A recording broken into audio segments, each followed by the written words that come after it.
This is a 2019 Sauvignon. I like it very much. It has really lovely flamboyant aromas. It's very varietal. It smells of Sauvignon. And it has a very complex character. It's very drinkable, and it has great persistent flavors.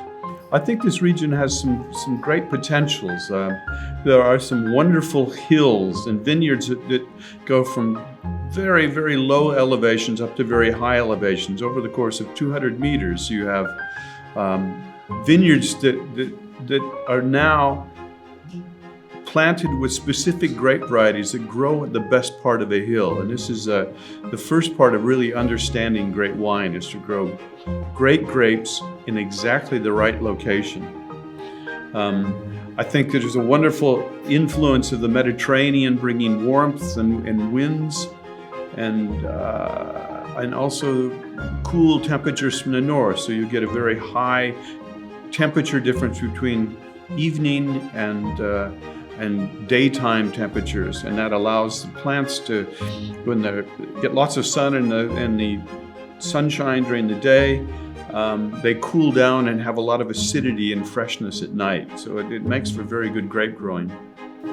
And in this particular producer, I think he understands that grape growing is the most important thing. To learn to appreciate how each vine grows best on his particular plot of ground and pay a lot of attention to it.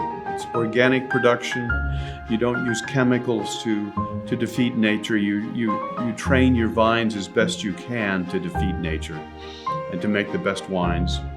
And like great wines all over the world, there are everyday wines, but the best wines really take a lot of work and a lot of farming and attention in the vineyard.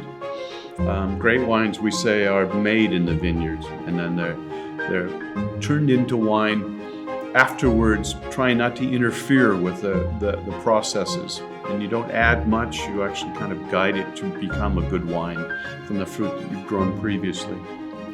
The wines that have most impressed me have been the Sauvignons and Rieslings is a very, very big surprise. Very pure, very, very refined, elegant styles of dry Riesling, which is undervalued in the world. And I have to say the biggest shock is this is the first good, really good Pinot Noir I've tasted in Slovenia so far. And I think the Pinot Noir is one of the hardest wines to make.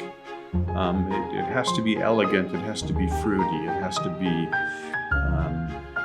a very gentle wine. In many ways, people want to turn it into something dark, like a Cabernet or another grape variety, but it really wants to be almost a rosé and give you lots of lovely aromas and very silky textures and very, very fresh, lively fruit flavors. So I think this region has lots of potential. The people in the region need to focus on making as good a wine as they can, and tourists and people will come here for the wine. That's all.